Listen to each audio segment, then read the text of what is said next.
Hi everybody, I'm Dr. Jordan Williams. Today's 3-minute injury report is about back strain while shoveling, how it happens, what you can do about it, and what you can do to prevent it in the future.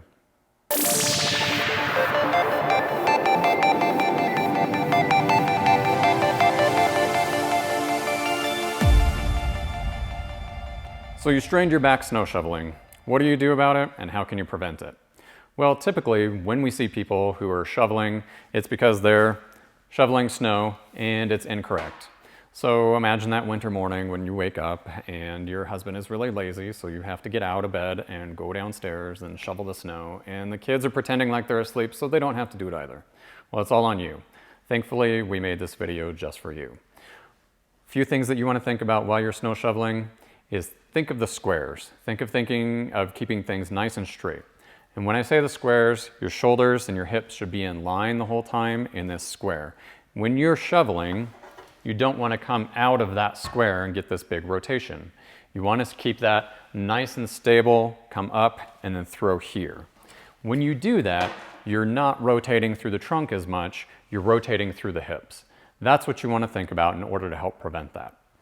Well, so you're watching this video after you hurt your back. That's not as helpful, right? Well, the thing that you want to think about is also movement.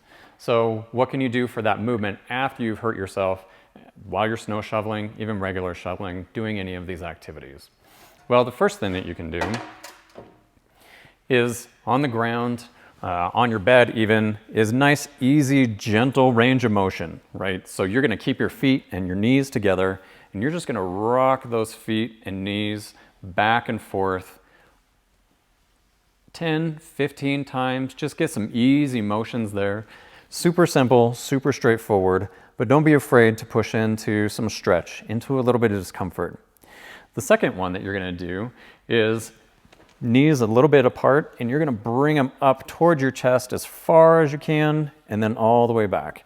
You want to think about getting your hips up off the table each time that you do this, or up off the ground.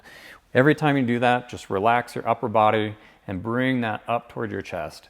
What you're doing with these is trying to increase blood flow to the low back area, to the low back muscles, trying to get some of that stretch, trying to get those muscles working.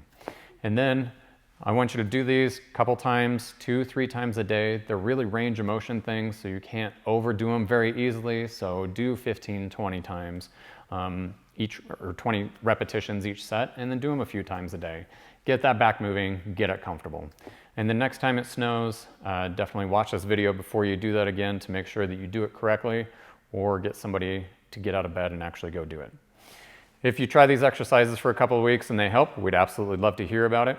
If not, we'd also love to hear about it. We'd love to be able to get you into the clinic and help you out, get you out of pain, and get you back to activity without pain. We'll see you soon.